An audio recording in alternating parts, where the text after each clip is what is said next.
Bonsoir et bienvenue à la bibliothèque des rêves. De quoi sont faits le monde matériel autour de nous et nos corps? Ce soir, je vous propose un nouveau voyage d'exploration, mais d'un autre type. Dans plusieurs épisodes passés, on est parti dans l'espace. On a parlé du cosmos et de distance ou de masse qui nous font nous sentir très petits, presque insignifiants. Ce soir, on va faire l'inverse. On est aussi des géants, si on considère que nos corps sont faits de milliards et de milliards de cellules. Autour de 30 000 milliards pour un être humain adulte. Et chacune de ces milliards de cellules contient des milliards et des milliards d'atomes.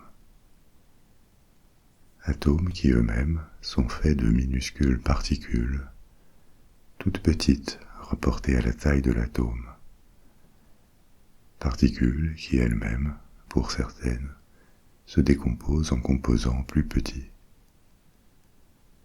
Vous comprenez l'idée? L'échelle de l'infiniment petit est aussi difficile à concevoir, à se représenter, que les espaces immenses de l'univers.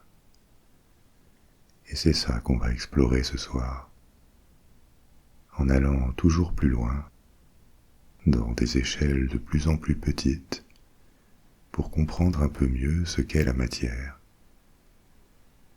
On partira des tissus qui nous composent et des cellules, pour aller vers les grosses molécules, comme des molécules d'ADN, les molécules plus simples, les atomes qui les forment, et enfin ce qu'il y a dans les atomes, jusqu'à évoquer à la fin la physique quantique.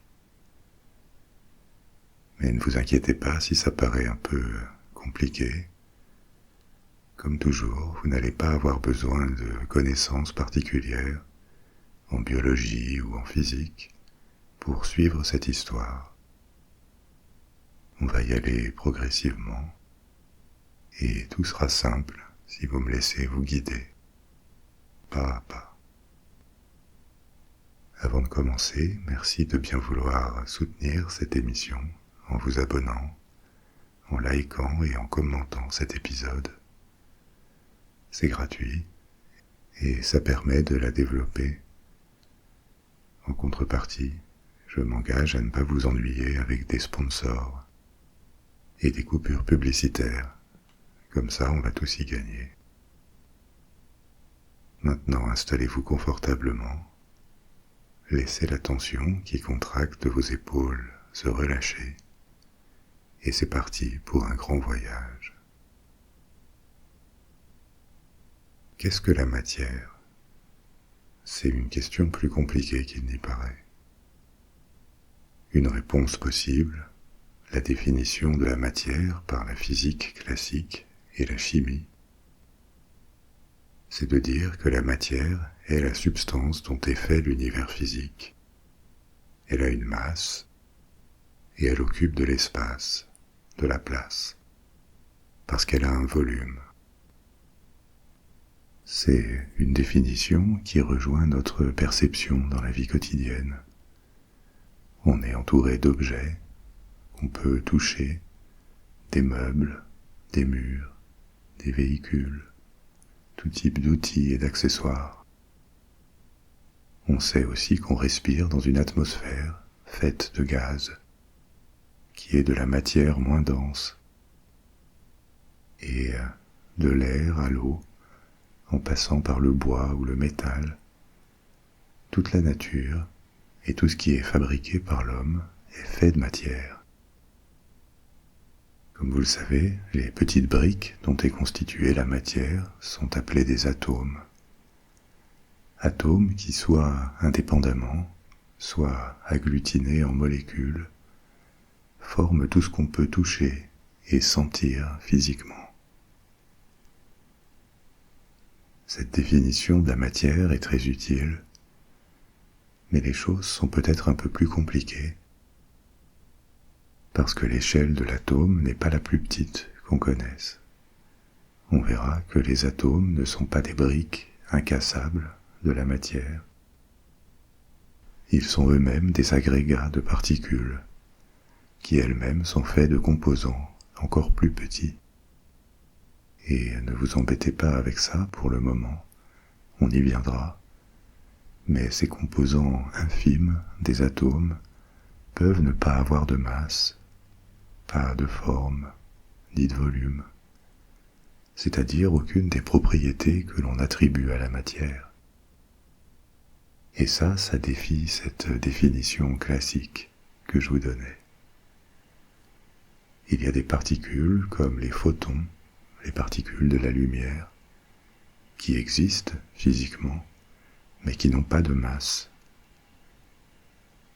Il y a aussi des phénomènes appartenant au monde physique qui n'ont pas de masse, comme les ondes, qui peuvent, pour certaines d'entre elles, se propager sans matière. La lumière, les ondes électromagnétiques, les rayons X, ce qui suggère que le monde physique, au moins une partie de ce monde, n'est pas exclusivement lié à la présence de matière. Tout ça nous dit que ce qu'est le monde physique et la matière n'est pas si facile à définir une fois pour toutes. Ça dépend aussi de l'échelle à laquelle on se situe, et il y en a plusieurs possibles. Alors on va explorer tout ça, en commençant par cette définition classique de la matière comme étant faite d'atomes. On verra aussi de quoi les atomes sont faits, et ensuite on plongera vers toujours plus petits, à des niveaux subatomiques, pour découvrir un monde où les lois de la physique peuvent diverger fortement de celles auxquelles on est habitué. Je vous disais avant qu'on allait explorer de quoi nos corps sont faits. Alors notre première étape dans ce voyage vers l'infiniment petit, ça va être celle de la cellule, parce que les cellules sont l'unité biologique de base de tous les organismes vivants. La compréhension basique de l'architecture des organismes vivants, à base de cellules, remonte au XVIIe siècle, ce qui est aussi l'époque où les premiers microscopes modernes ont été inventés. Avant ça, il y avait des lentilles qui permettaient d'agrandir les choses. Elles étaient déjà apparues dans l'Antiquité. Au XIIIe siècle, on invente des microscopes très basiques qui sont simplement des lentilles montées sur un support. Mais ils sont loin de pouvoir voir le niveau des cellules. Il faudra attendre le XVIIe siècle pour qu'apparaissent des microscopes qu'on appelle composés, qui consistent en une lentille placée très près du spécimen observé, et un oculaire, une autre lentille, à laquelle l'observateur colle son œil pour voir l'image agrandie.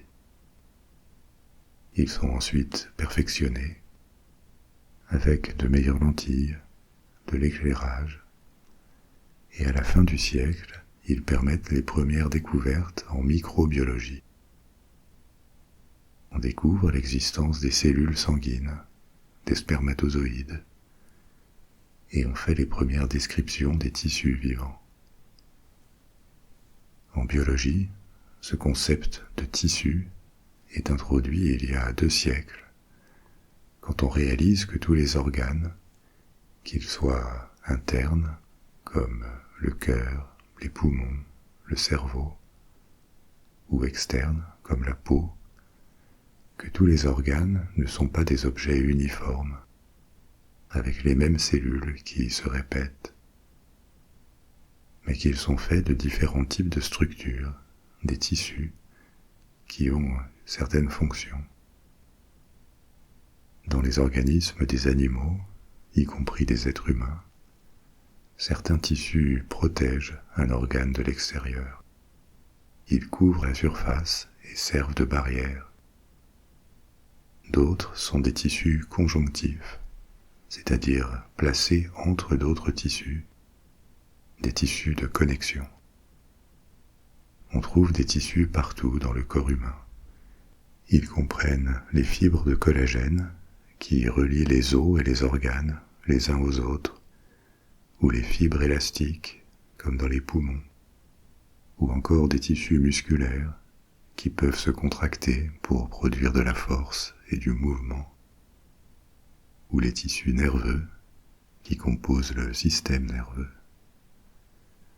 Sans exception, tous ces tissus sont composés de cellules de différentes tailles et avec différentes propriétés, qui travaillent ensemble à tout instant pour nous permettre de vivre. Maintenant, ces cellules ont aussi leur diversité. Déjà, on en connaît deux grands types. Le plus ancien, dans l'histoire de la vie biologique, c'est ce qu'on appelle les prokaryotes. On pense qu'elles sont apparues en premier, et on en a des fossiles qui datent de plus de 3 milliards d'années. Les prokaryotes ne s'assemblent pas pour former des organismes plus complexes. Ce sont des organismes unicellulaires. Les bactéries, par exemple, sont des prokaryotes. Et leurs cellules sont assez différentes de celles qui constituent nos corps. Il y a différentes formes de cellules prokaryotes. Elles peuvent être rondes ou ovoïdes. Dans ce cas, on appelle ça un coccus, ou alors allongées, en forme de bâtonnet. C'est ce qu'on appelle un bacille, ou encore en spirale. Et il y en a d'autres sortes. Mais les prokaryotes sont toujours des organismes unicellulaires, avec une paroi, une membrane, qui régule les flux entre l'intérieur et l'extérieur de la cellule, et qui lui donne une forme.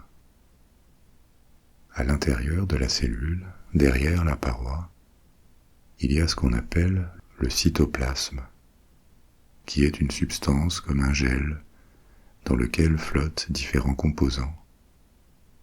Il y a des enzymes, qui sont des composés capables d'assimiler des molécules organiques.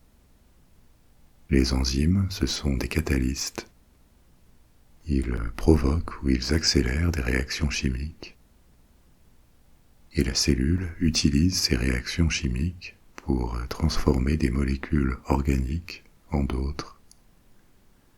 Ce processus libère de l'énergie qu'elle peut utiliser et des blocs de construction dont elle peut se servir pour se construire ou se reproduire.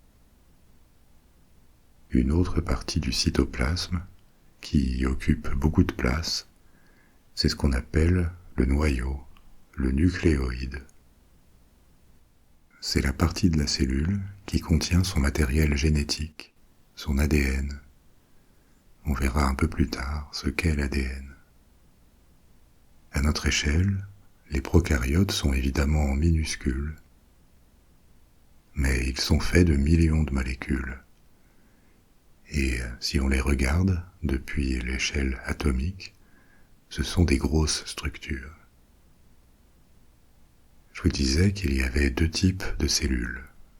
Donc les prokaryotes sont l'un d'eux, et l'autre, ce sont les eucaryotes, qui sont les blocs de base de tous les organismes multicellulaires, qu'ils soient végétaux ou animaux, ou les fonges, les champignons.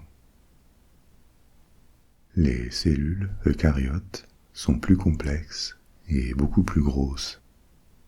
Elles peuvent être jusqu'à 1000 fois plus volumineuses que des prokaryotes. À partir des registres fossiles, on pense que les eucaryotes sont apparus après les prokaryotes. Et ça semble raisonnable, parce que les eucaryotes sont plus complexes. Mais il y a encore un débat aujourd'hui sur leur origine. Est-ce que les cellules eucaryotes sont des descendantes des prokaryotes qui auraient évolué, ou est-ce qu'elles sont apparues indépendamment? En tout cas, la grande différence entre les deux types, c'est que les eucaryotes sont compartimentés dans leur structure interne. Les activités spécifiques ont lieu dans différents compartiments de la cellule. Un de ces compartiments, c'est son noyau. Au lieu de flotter dans le cytoplasme, comme chez les prokaryotes, le matériel génétique des eucaryotes est enfermé, enclos dans un noyau, du moins pour l'essentiel, parce qu'il y a d'autres compartiments qu'on appelle des mitochondries et qui contiennent aussi de l'ADN, mais pas des chromosomes. On verra ce que ça veut dire. Aussi petit qu'il soit, un eucaryote peut contenir des milliards de molécules. C'est un petit monde en soi. Quand les eucaryotes sont des organismes unicellulaires, ils peuvent avoir un appareil de locomotion, un flagelle, qui est une sorte de petite queue qui peut faire des mouvements périodiques pour propulser la cellule. Ils contiennent aussi des machines moléculaires appelées des ribosomes, qui peuvent synthétiser des molécules. Chez les plantes et les algues, ils ont des compartiments qui peuvent réaliser la photosynthèse, capter et stocker l'énergie solaire. Et contrairement aux prokaryotes, les eucaryotes ont la capacité de former des colonies ou des organismes multicellulaires, avec des cellules qui sont spécialisées. À chaque seconde, dans nos organismes, même quand on est au repos, même quand on dort, des milliards de réactions chimiques et mécaniques ont lieu dans nos cellules, qui permettent à la vie de continuer. Les cellules se déplacent, réparent, transportent, elles se multiplient, elles se répliquent. C'est là que l'ADN entre en jeu. Les nouvelles cellules apparaissent par division. Une cellule mère se divise en 2 cellules filles, qui sont des copies de l'original. C'est ce qui permet la croissance des organismes multicellulaires comme nous, et aussi le remplacement des cellules quand elles meurent. Les cellules humaines ont des durées de vie très variables. Les globules blancs, par exemple, dans le sang, vivent en moyenne quelques jours. C'est très variable selon leur type. Ça va de quelques heures à plusieurs années. Mais il faut les remplacer assez régulièrement. Les globules rouges, qui transportent l'oxygène dans le sang, vivent à peu près 4 mois. Les cellules du foie, 18 mois. Mais il y en a d'autres, par exemple dans les yeux, qui durent des décennies. En moyenne, les cellules de nos corps sont entièrement remplacées en 7 à 10 ans. Ce qui est assez fascinant d'ailleurs. Parce que ça veut dire que quand on revoit quelqu'un après des années de séparation, 99,9% du corps qu'on a en face de nous a changé.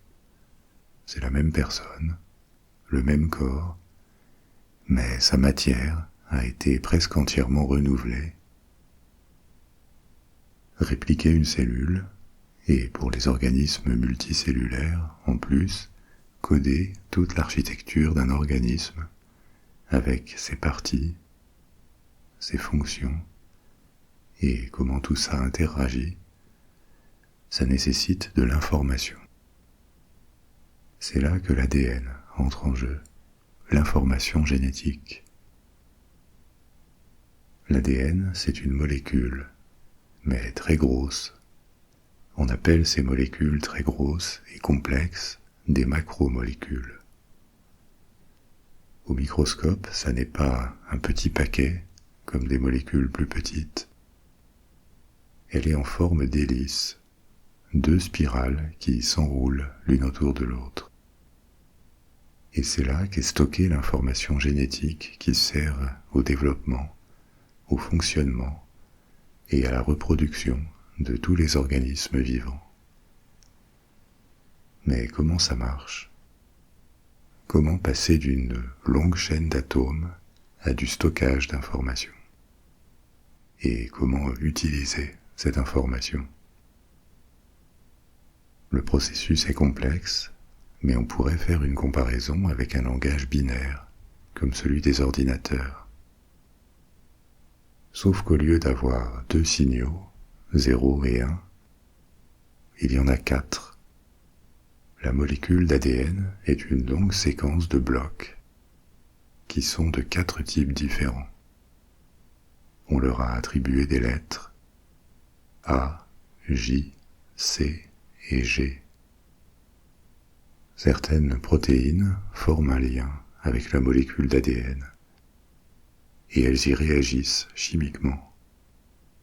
Métaphoriquement, on pourrait dire qu'elles lisent l'information, en se transformant sous l'effet des liaisons chimiques. Les molécules d'ADN sont un peu comme des pores, des ancrages, auxquels d'autres molécules, des protéines, viennent se brancher et se transformer. Le principe est simple, mais en pratique c'est extraordinairement complexe. La séquence d'ADN est très longue parce qu'elle contient beaucoup d'informations. Et le processus fait appel à beaucoup de réactions différentes. Et pour rendre les choses encore plus complexes, dans la cellule, il y a aussi l'ADN des mitochondries, hors du noyau qui contient les chromosomes. Et cet ADN mitochondrial interagit lui aussi avec les molécules dans la cellule. Alors ce qu'on appelle un chromosome, c'est une molécule d'ADN accompagnée de différentes protéines qui y sont accrochées. Dans une cellule, il y a plusieurs chromosomes. Leur nombre varie selon les espèces de plantes ou d'animaux. Les êtres humains ont 46 chromosomes, les chats 38, les chiens 78. Ça n'est pas spécialement un indicateur de la complexité de l'organisme. Par exemple, un poisson rouge en a 100. Les 2 spirales, les 2 chaînes d'atomes qui s'enroulent l'une autour de l'autre, sont identiques. Elles ont la même structure et elles portent la même information. Quand une cellule se divise, un processus qu'on appelle la mitose, l'ADN se réplique lui-même, se dédouble. Les informations pour faire ça font partie de l'information qu'il porte. Un deuxième noyau apparaît dans la cellule et il s'en sépare en emportant une partie de la cellule avec lui. Ensuite, chacune des 2 cellules filles va grandir, à peu près doubler de taille, pour retrouver la taille de la cellule mère, dont elles sont des copies. Mais l'ADN contient aussi l'information pour faire des cellules différentes, spécialisées. Des cellules, par exemple, de peau, de sang, de cœur, d'autres muscles, etc. L'embryon d'un être multicellulaire commence avec une seule cellule. Dans le cas d'une reproduction sexuée, cette première cellule contient le matériel génétique des 2 parents. Un mix qui est unique au nouvel individu. Et cette première cellule se divise en 2, puis 4, 8, 16, etc. Et au cours du processus de croissance de l'embryon, l'information contenue par l'ADN va s'activer pour faire apparaître de nouveaux types de cellules, pour former toute une architecture, exécuter un plan qui est entièrement codé dans les chromosomes. Entre la première cellule d'un bébé humain, par exemple, l'ovule fécondé, et le bébé qui naît, la taille de l'organisme est multipliée par des centaines de milliards. Mais toute l'information nécessaire pour y parvenir, les types de cellules, où elles vont être situées, comment elles interagissent, tout ça est déjà codé dans la première cellule. C'est assez vertigineux. On pourrait encore dire beaucoup de choses sur la microbiologie, on y reviendra une autre fois. Mais pour le moment, continuons à descendre en taille, à changer d'échelle pour aller vers l'encore plus petit. On a vu que nos tissus sont composés de milliards de cellules, qui elles-mêmes sont chacune faites de milliards de molécules. Alors sautons au niveau moléculaire et atomique. Vous savez ce que sont les atomes. Ils sont composés d'autres particules, mais ils sont la plus petite unité qui définisse un élément chimique, un des éléments de la table périodique des éléments. En dessous de l'atome, si on sépare ses composants, il n'y a plus d'éléments, pas d'oxygène, de fer, d'hydrogène ou de carbone. Comme vous le savez aussi, les atomes sont formés de différentes particules, des protons, des neutrons et des électrons. Dans la nature, les atomes ont souvent tendance à se regrouper avec d'autres atomes. Des atomes du même type ou d'autres types. C'est ce qui forme des molécules, des agrégats d'atomes. Les molécules sont très abondantes dans notre biosphère, à la surface de notre planète, et des planètes en général d'ailleurs. Elles sont partout dans nos corps et dans les substances organiques. Mais ça ne veut pas dire que les atomes se regroupent toujours en molécules. Ça dépend de leur environnement et des types d'atomes. En fait, sur Terre, la majorité des éléments, des substances qui composent la planète, de sa croûte à son noyau, sont bien sûr faits d'atomes, mais pas de molécules identifiables. Pour comprendre comment tout ça fonctionne, il faut faire un petit détour et parler des atomes et de ce qu'on appelle la charge électrique. Vous connaissez la structure des atomes. Ils sont composés d'un noyau et de un ou plusieurs électrons qui lui sont liés. Le noyau est un agrégat de deux types de particules, des protons et des neutrons. Protons et neutrons sont bien plus massifs que les électrons. Plus de 99,9% de la masse d'un atome, c'est son noyau. Et comme vous le savez aussi, les protons du noyau et les électrons sont chargés électriquement. Les protons ont une charge électrique qu'on dit positive, les électrons négative. Les neutrons n'ont pas de charge, d'où leur nom. Alors quand un atome a le même nombre de protons et d'électrons, il est électriquement neutre, pris dans son ensemble. Si un atome a plus de l'un ou l'autre, alors il a une charge nette positive ou négative. C'est ce qu'on appelle des ions, un atome avec une charge électrique, parce qu'il a perdu ou gagné un ou plusieurs électrons. Mais qu'est-ce que c'est cette charge électrique, concrètement? Ça peut prêter à confusion, parce que quand on entend électrique, on pense au courant électrique, qui est effectivement lié à tout ça, mais qui n'est pas la charge électrique.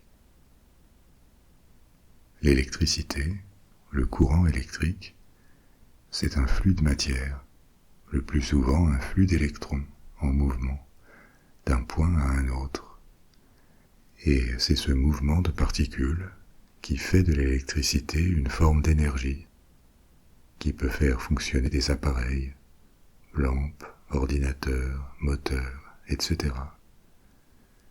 En fait, tous les appareils électriques qu'on utilise reçoivent ce flux et ils le transforment en autre chose, de la lumière dans une ampoule, de la chaleur dans un radiateur, ou du mouvement dans le moteur d'un aspirateur ou d'un ventilateur. Mais ce courant existe, se produit, parce qu'il existe la charge électrique. Donc, oublions l'électricité comme flux pour nous intéresser à la charge électrique. C'est quelque chose auquel il faut penser comme une propriété fondamentale de la matière, comme la masse pour la gravitation. Vous savez que tout objet avec sa masse exerce une attraction sur les autres objets qui ont aussi une masse. Et c'est la force qui à la fois maintient la cohérence des galaxies ou des systèmes stellaires, comme le système solaire, et qui fait qu'on a un poids sur Terre et qu'on reste collé au sol. La masse de la Terre attire celle de nos corps. Donc cette capacité fondamentale de la matière d'attirer la matière, ce qu'on appelle gravitation, ça n'est pas la seule capacité fondamentale de la matière. La charge électrique en est une autre, c'est une propriété. Sauf que contrairement à la masse, qui est toujours positive, la charge électrique peut avoir deux formes. On les appelle positives et négatives, parce qu'elles apparaissent opposées, et qu'elles peuvent s'annuler l'une l'autre. L'existence de cette propriété fondamentale, c'est ce qu'on appelle l'électromagnétisme. Pour le comprendre, prenons un exemple simple et familier. Par exemple, qu'est-ce qui se passe quand on allume la lumière avec un interrupteur? Un courant électrique se produit entre deux points parce que l'un d'entre eux a un excès d'électrons, il est chargé négativement, alors que l'autre a un déficit, il est chargé positivement. Si on établit un pont entre ces deux points, concrètement un fil électrique, dans lequel les électrons peuvent se mouvoir, circuler, alors la différence de potentiel, de charge entre les deux points va avoir tendance à s'équilibrer. Les électrons se précipitent d'un côté vers l'autre, et leur mouvement, leur déplacement, c'est la force qui fait s'allumer l'ampoule. Quand on éteint la lumière, on fait basculer une petite pièce et ça coupe le pont. Le circuit est coupé et aussitôt le flux d'électrons s'arrête.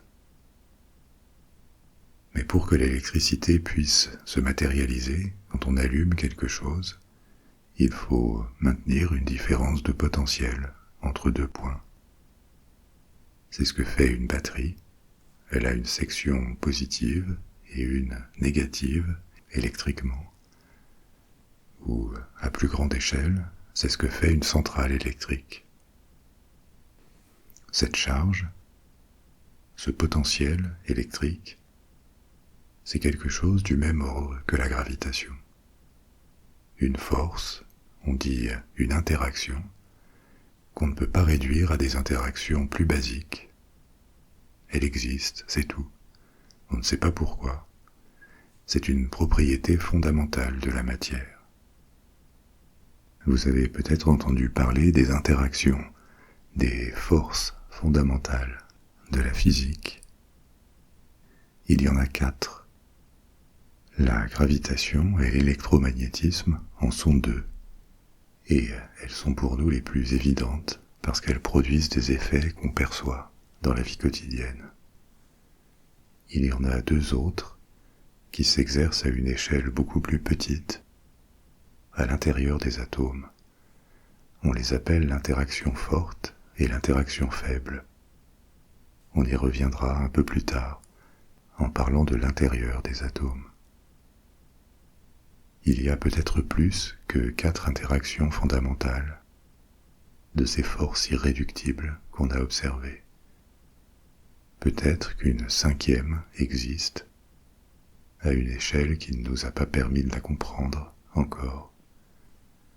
Peut-être aussi qu'on les considère comme fondamentales, alors que les 4, ou certaines d'entre elles, sont des manifestations de quelque chose d'autre, d'une interaction qu'on n'a pas encore comprise ou définie. Cette série de 4 interactions fondamentales n'est pas gravée dans la pierre, mais ce sont quand même des piliers très solides de la physique. On les a observés, définis et fait des prédictions à partir d'elles sur le comportement de la matière, qui se sont avérées exactes, que ce soit sur des échelles gigantesques comme celles des étoiles et des galaxies, ou très petites comme celles des particules. Donc ce ne sont pas des hypothèses qui resteraient à valider, elles l'ont déjà été. Alors pour en revenir à l'électromagnétisme, je vous en parle pour expliquer la formation des molécules. Les électrons évoluent autour du noyau, comme on l'a vu, placés sur différents niveaux, comme des orbites, même si le terme peut être un peu trompeur, parce qu'ils ne sont pas en orbite. Ils sautent d'un point à un autre. Ces niveaux, on les appelle des couches électroniques.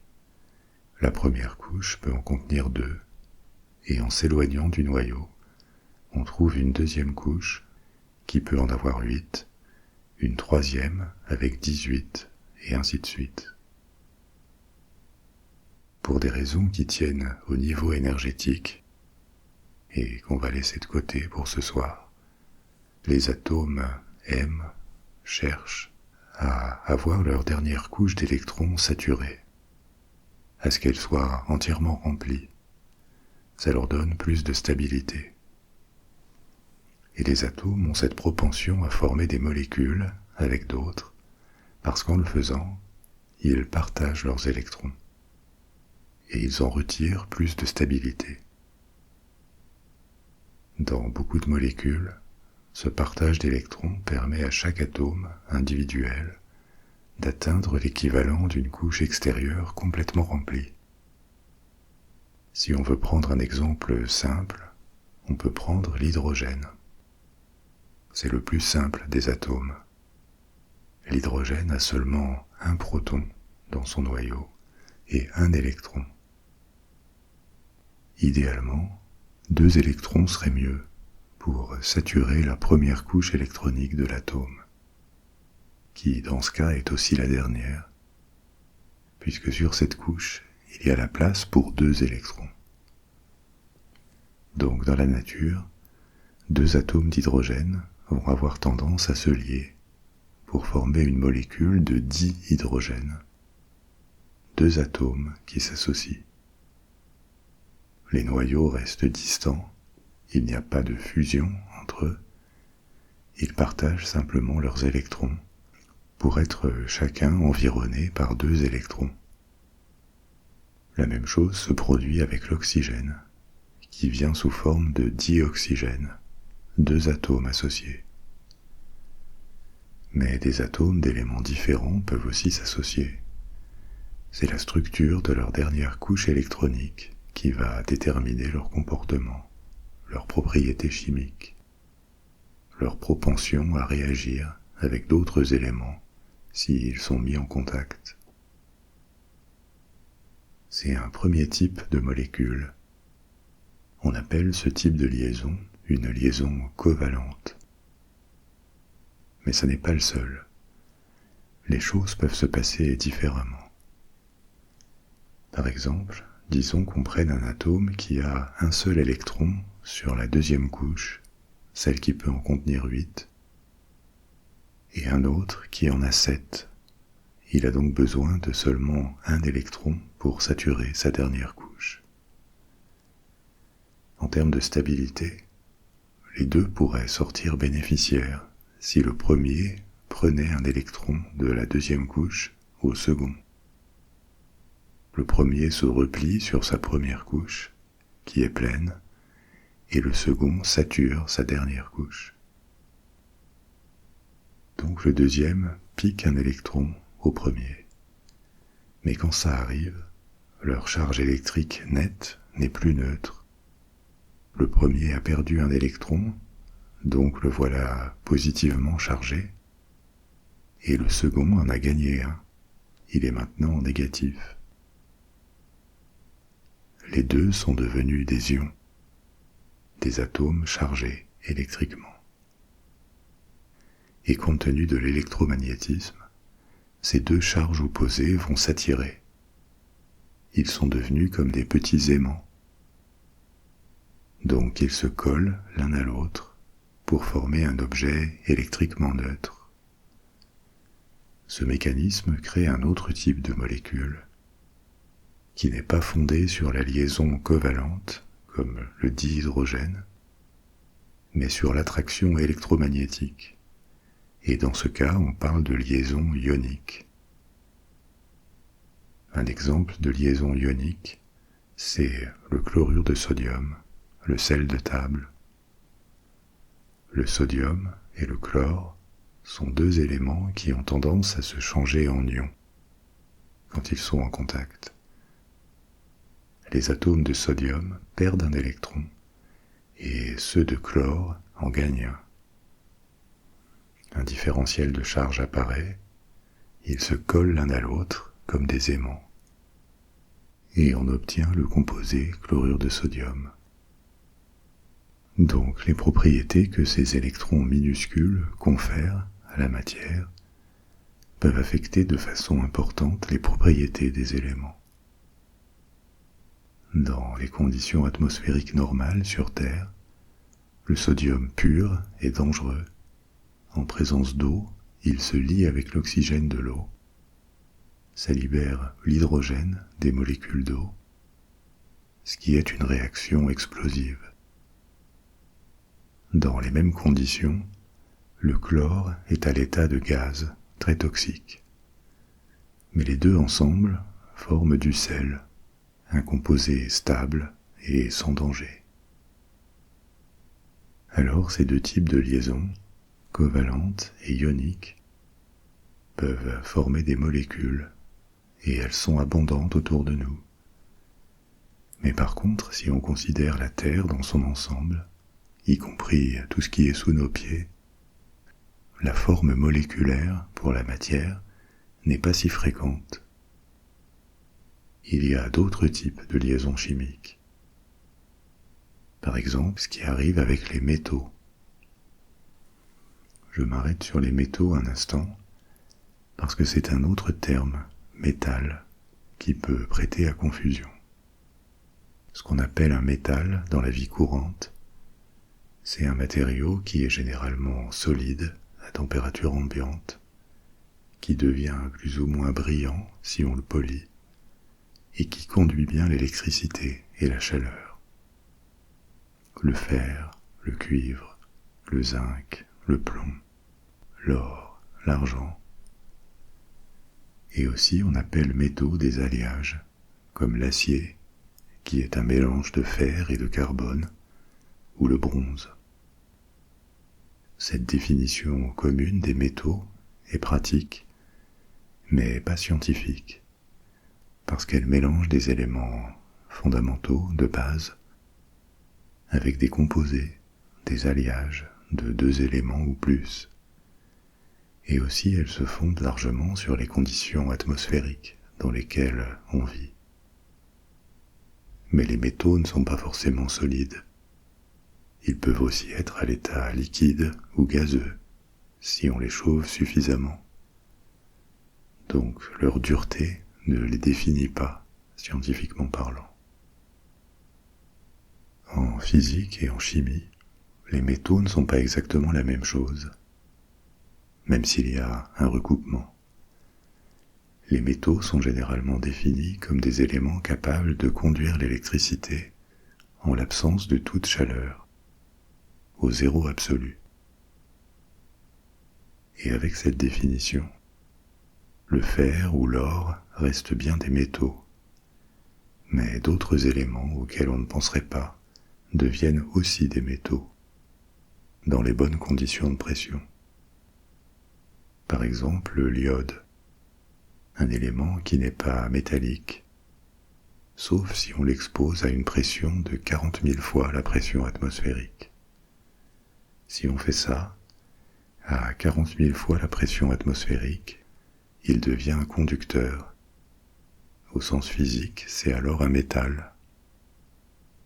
Et il y a aussi des éléments qui sont métalliques aux conditions normales atmosphériques, comme le sodium, mais qui ne le sont plus si on abaisse la température au zéro absolu. Donc en tout cas, un critère déterminant pour les métaux, une propriété qui les rassemble, que ce soit dans la définition courante ou celle de la physique, c'est qu'ils conduisent bien l'électricité. Le courant électrique peut les traverser. Pourquoi ça?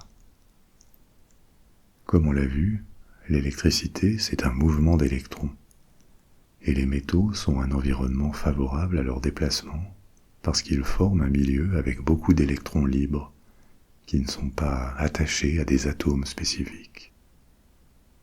Ils forment ce qu'on appelle une liaison métallique, qui est une forme de liaison non moléculaire, dans laquelle les atomes mettent en commun une partie de leurs électrons. Les atomes deviennent donc individuellement des ions, avec une charge positive, mais tous les électrons libres dans le bloc de métal, avec leur charge négative, équilibrent l'ensemble pour le rendre neutre électriquement. Donc concrètement, quand vous prenez une barre de fer, il n'y a pas de molécules dedans. C'est un seul gros bloc d'atomes, des milliards, liés ensemble par le partage de leurs électrons. Et c'est cette présence d'électrons libres dans les métaux qui explique beaucoup de leurs propriétés, leur résistance, leur conductivité électrique et aussi thermique. La chaleur s'y répand facilement. Cette conductivité, c'est pour ça que les fils électriques sont faits de métal, généralement du cuivre. On peut se représenter la structure d'un câble électrique comme un amas d'atomes chargés positivement, maintenus ensemble par une mer d'électrons. C'est la liaison métallique. Maintenant, les métaux peuvent aussi former d'autres types de liaisons chimiques. On a parlé du sodium avec le chlore, qui font du sel. C'est aussi le cas quand le fer rouille. Le fer se lie à l'oxygène pour former de l'oxyde de fer. Mais quand s'établit une liaison métallique, les atomes ont tendance à rester solidement arrimés les uns aux autres. Il faut beaucoup d'énergie pour compenser la force de cette liaison. Et c'est pour ça que les métaux ont des températures de fusion généralement élevées, des centaines de degrés. C'est la température nécessaire pour venir à bout de cette liaison et les faire passer de l'état solide à l'état liquide. Donc, en résumé de tout ça, il y a différents modes de liaison entre atomes, mais ce qu'elles ont en commun, c'est le rôle central des électrons. Alors justement, laissons les molécules et les autres composés derrière nous pour aller vers encore plus petit. Qu'est-ce qu'on trouve dans un atome? On est maintenant à une échelle plus petite que ce qu'on peut voir au microscope. Je vous disais avant qu'il y avait environ 30 000 milliards de cellules dans un corps humain adulte, en moyenne. Ces cellules sont faites de milliards d'atomes. Donc une estimation du nombre d'atomes dans un corps humain, c'est le chiffre 7 suivi de 27 zéros. 7 milliards de milliards de milliards. Et même s'il y a des dizaines d'éléments chimiques différents dans un corps humain, du fer, du calcium, du zinc, de l'or, de l'iode, du chlore, du sodium, du potassium, du soufre, etc. Seulement 3 éléments, 3 types d'atomes, représentent 99% du total. Déjà l'hydrogène, qui représente 2/3 du nombre d'atomes, l'oxygène, à peu près 1/4, et le carbone, pour 1/10. En bonne partie, c'est de l'hydrogène et de l'oxygène sous forme d'eau. Mais ces 3 atomes se combinent pour former plein de substances différentes qui forment la plus grande partie de nos corps. Les atomes sont minuscules, mais malgré ça, ils sont surtout composés de vide. Si vous imaginez qu'un atome a la taille d'un stade de sport, alors le noyau, c'est à peu près l'équivalent d'une balle de tennis au centre. Et les électrons, ce sont presque des grains de poussière, très éloignés au fond des tribunes. Mais les électrons sautent d'un point à l'autre constamment autour du noyau. Ils ne suivent pas une orbite. Donc une bonne image, c'est aussi de se figurer l'atome comme un noyau dense, avec un nuage autour, une zone de densité moindre.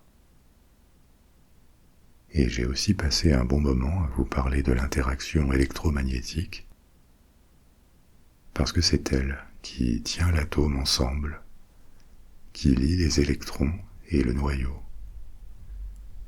Les protons ont une charge positive, les électrons négatifs. Comme on l'a vu, parler de positif et de négatif, c'est juste une convention pour nommer les deux états opposés de la charge électrique. Donc c'est l'électromagnétisme qui fait que les électrons sont attachés à l'atome, au noyau.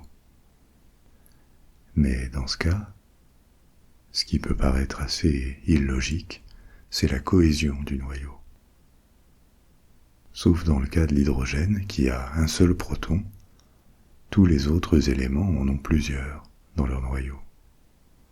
Donc logiquement, si la force électromagnétique joue son rôle, les différents protons du noyau, qui ont la même charge, devraient se repousser, et le noyau devrait exploser. Il devrait être au moins instable, mais il est stable. Pourquoi ? Forcément parce qu'une autre force, une autre interaction entre en jeu. Une force qui fait plus que compenser la force électromagnétique, qui joue à très petite distance, mais qui à cette distance est très puissante. Cette force, on l'appelait autrefois la force nucléaire, et elle faisait partie des interactions fondamentales, comme la gravitation et l'électromagnétisme. Mais depuis les années 70, on a un peu redéfini ça, parce qu'on s'est rendu compte que cette force nucléaire était un effet secondaire d'une autre force, plus fondamentale, qui maintient ensemble les particules encore plus petites qui sont à l'intérieur des protons et des neutrons. Et le fait que les protons restent collés ensemble, malgré leur charge identique, c'est une conséquence, un effet de cette force qui joue à l'intérieur d'eux-mêmes. C'est cette interaction, cette propriété fondamentale, qu'on appelle aujourd'hui l'interaction forte. Donc une troisième interaction après gravitation et électromagnétisme. Maintenant, vous savez aussi que malgré cette force qui tient ensemble les noyaux d'atomes, parce qu'elle fait plus que compenser l'électromagnétisme à cette distance, il arrive que des noyaux d'atomes se scindent, fissionnent, surtout des gros noyaux avec beaucoup de protons et de neutrons. C'est le mécanisme qui est utilisé pour produire de l'énergie dans un réacteur nucléaire. Quand certains noyaux d'atomes, lourds et potentiellement instables, comme l'uranium ou le plutonium, gagnent un neutron, le capturent, ils deviennent tellement instables qu'ils fissionnent en noyaux plus petits. Ou même, sans fissionner, les noyaux peuvent émettre de la radioactivité. À cause de leur instabilité, ils perdent de l'énergie par radiation. Le noyau éjecte des particules ou des photons, qui est un type particulier de particules sans masse. Il y a différents types de radioactivité, et l'un d'entre eux, ce qu'on appelle la radioactivité bêta, est causé par une autre interaction fondamentale, la quatrième, qui est ce qu'on appelle l'interaction faible. Et ça conclut la liste de ces 4 interactions fondamentales, dont on observe qu'elles existent. On ignore pourquoi. Ce serait une question qui relèverait plutôt de la métaphysique, mais elle joue sur la matière. Il y a la gravitation, qui fait que les masses s'attirent. Cette force joue à une grande échelle, sur grande distance. Elle a une très longue portée, mais à l'échelle d'un atome, elle est négligeable, parce que les masses sont infimes. La deuxième, c'est l'électromagnétisme, cette existence d'une double charge, qu'on appelle positive et négative, et qui produit attirance et répulsion, comme dans les aimants, et qui peut conduire à des flux d'ions ou d'électrons. Ensuite, troisième force, l'interaction forte, qui lie entre elles les particules dans les protons et les neutrons, avec comme effet résiduel, secondaire, de forcer aussi les protons à rester collés dans des noyaux d'atomes, parce qu'à cette distance, elle est plus forte, plus puissante que la répulsion de l'électromagnétisme. Et enfin, l'interaction faible, qui est aussi la plus compliquée à saisir quand on n'est pas expert en physique nucléaire, mais qui joue un rôle dans la désintégration radioactive et la fusion nucléaire, quand des noyaux d'atomes se collent pour former un nouvel atome. Tout ce qu'on a vu jusqu'à présent, en descendant vers une échelle de plus en plus petite, ça n'est pas forcément évident à saisir, mais ça reste des choses qu'on peut se représenter, parce que ça fait appel à des forces avec lesquelles on est familier. La gravitation liée à la masse, la charge électrique, ce sont des concepts qu'on peut expliquer avec des métaphores et se les imaginer à petite ou grande échelle.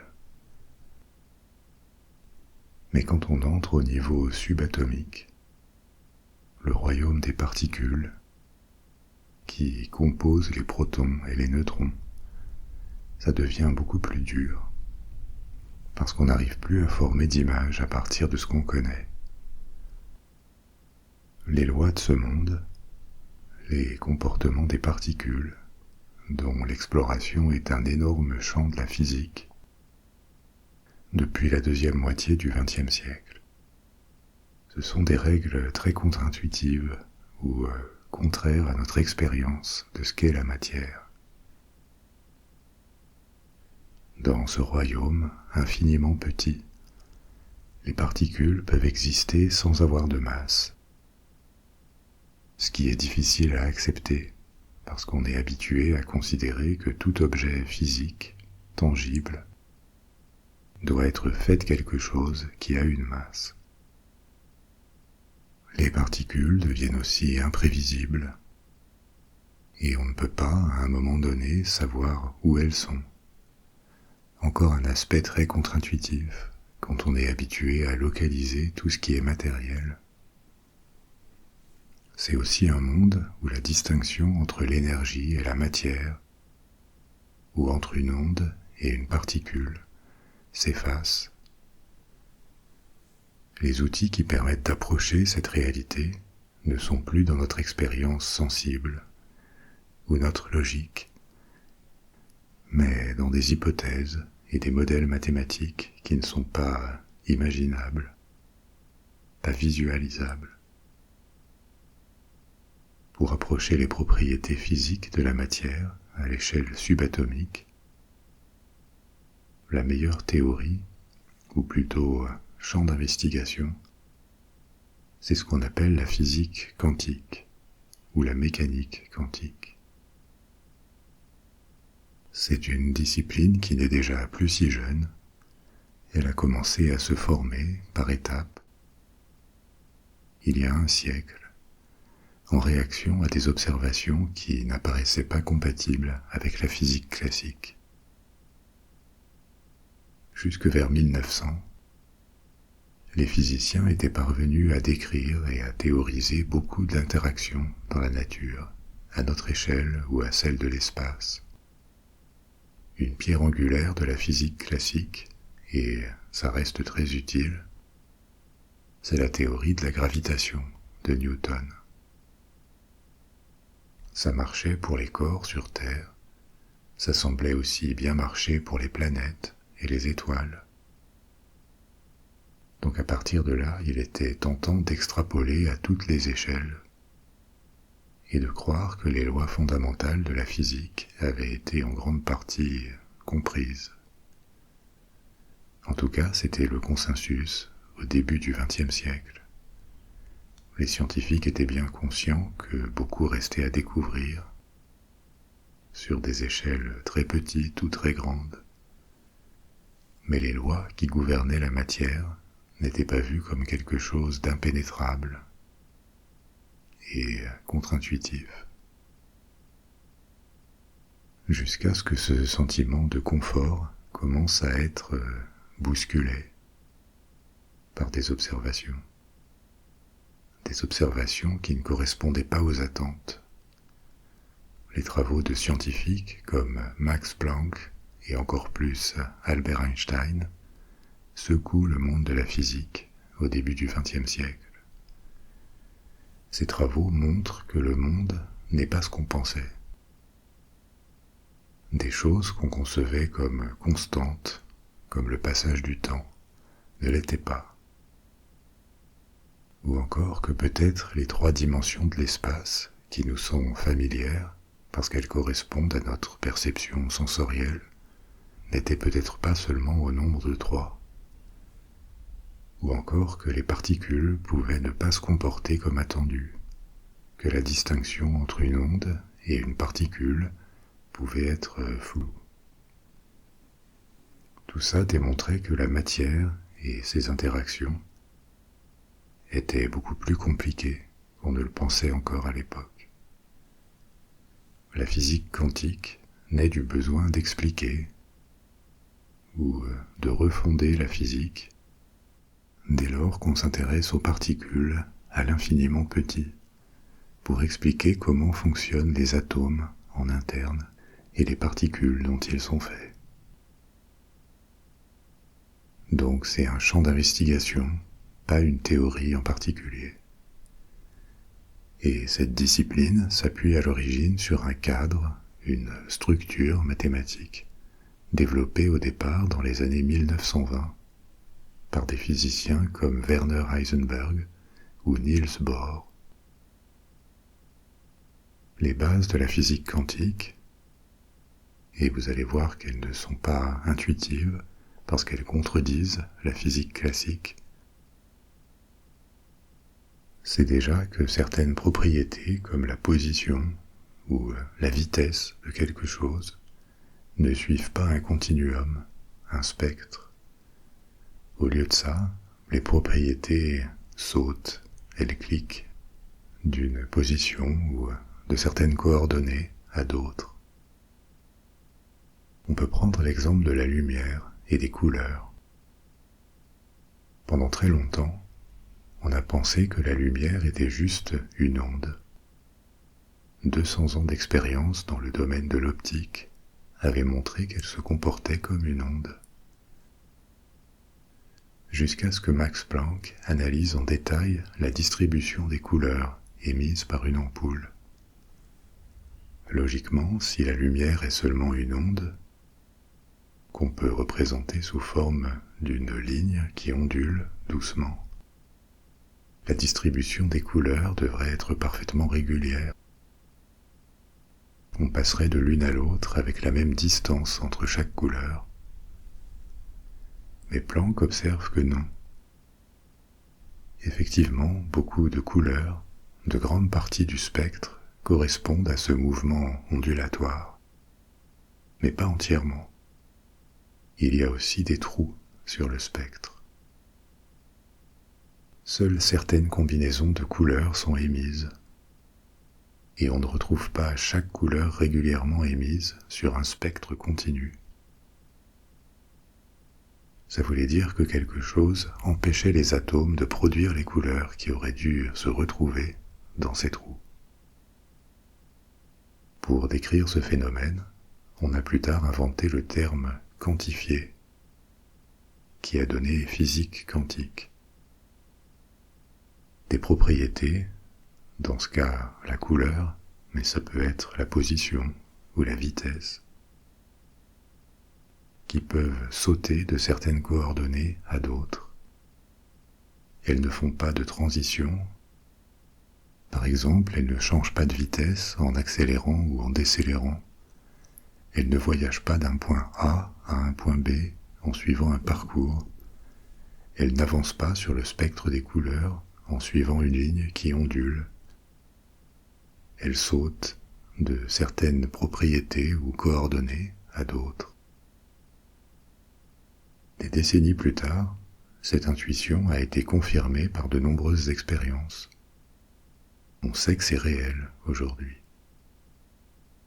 Les particules peuvent, ou pas, être là où leur vitesse et leur trajectoire devraient les amener, à un moment donné. Elles peuvent avoir une certaine position, et l'instant d'après, dans leurs nouvelles coordonnées, être ailleurs, sans avoir eu besoin de temps pour voyager d'un point à un autre. Et pourtant, elles restent aussi mystérieusement connectées à d'autres particules. Ce sont des choses difficiles à concevoir. Ce qui se passe à cette échelle infime est très différent de ce que nous on perçoit de la réalité physique. Un autre principe fondamental de ce monde quantique, c'est que la lumière peut parfois se comporter comme une particule sans masse. Et la matière, même si elle a une masse, peut aussi se comporter comme une onde. Dans le champ de la physique quantique, il existe différentes approches, différentes théories qui tentent d'expliquer comment marchent les forces fondamentales de la matière. Celles dont on a déjà parlé, en particulier l'électromagnétisme et les interactions fortes et faibles. Ces théories qui apparaissent suffisamment solides parce qu'elles ont été validées expérimentalement, ont été regroupées dans un ensemble qu'on appelle la théorie standard. Cette théorie standard décrit beaucoup de particules élémentaires, des particules de matière avec une masse, qu'on appelle aussi des fermions, comme les leptons et les quarks, qui existent dans 6 différents types, et des vecteurs de force, les bosons, qui donnent aux autres particules leurs propriétés, qui sont comme des cols qui lient ensemble la matière. Un grand challenge de la physique quantique, c'est de parvenir à unifier ces différentes théories. Parce qu'aujourd'hui, elles sont liées les unes aux autres par leurs principes de base, mais elles ont des angles différents. Elles sont partielles, au sens où elles décrivent seulement une partie de cette réalité quantique. Donc ce modèle standard n'est pas global, universel,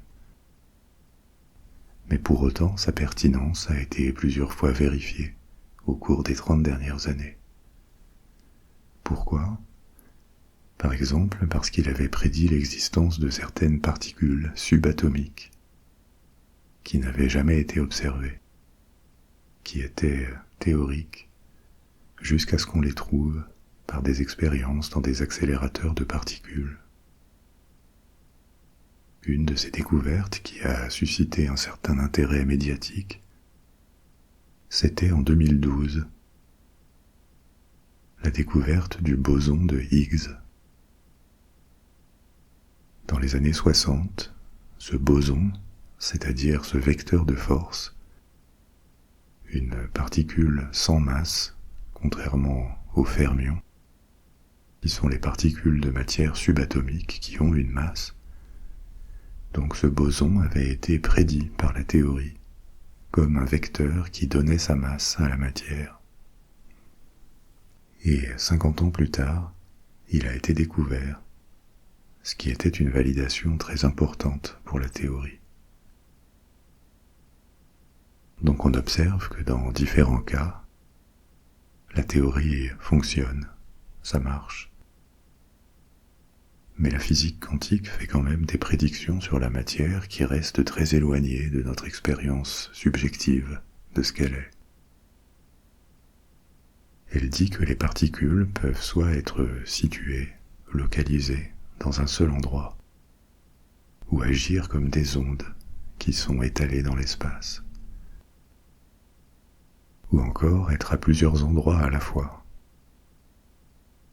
Et la façon dont elles nous apparaissent à l'observation dépend de comment on les observe, quelque chose qui interroge la nature même de ce qu'on appelle la réalité. Est-ce qu'elle existe indépendamment de notre perception ? Un autre mystère, c'est que des particules quantiques semblent capables d'en affecter d'autres, même en étant éloignées, sans qu'on sache comment c'est possible, parce qu'on ne comprend pas la connexion qui existe entre elles. Ces choses paraissent si éloignées de notre perception de la réalité physique que, pour certains, il y aura peut-être un jour une autre théorie qui apparaîtra, plus englobante, qui pourrait expliquer ces phénomènes et les réconcilier entre eux. Un peu comme ce qu'a fait Einstein avec sa seconde théorie de la relativité. Il est parti d'observations qui paraissaient en contradiction avec la physique classique et la gravitation, pour en fait redéfinir ce qu'est la gravitation, en introduisant le concept de l'espace-temps et de la capacité de la matière de courber cet espace-temps. Les objets étant situés dans l'espace-temps, ils suivent sa courbe, et c'est sa définition de la gravitation, qui s'est avérée très pertinente. Donc peut-être qu'un jour apparaîtra une grande théorie de la matière, qui unifierait ces différentes théories des particules, et peut-être à grande échelle les connecterait d'une manière ou d'une autre avec la gravitation. Aujourd'hui, cette ambition apparaît comme le saint Graal de la physique, au moins de la physique quantique. C'est la fin de notre épisode pour ce soir. Si vous n'avez pas sommeil, vous pouvez en choisir un autre dans la bibliothèque des rêves et partir pour un nouveau voyage. Ou alors, vous pouvez garder les yeux fermés, vous laisser aller et vous endormir. Je serai très bientôt de retour avec une nouvelle histoire. Et d'ici là, dormez bien, faites de beaux rêves. Au revoir.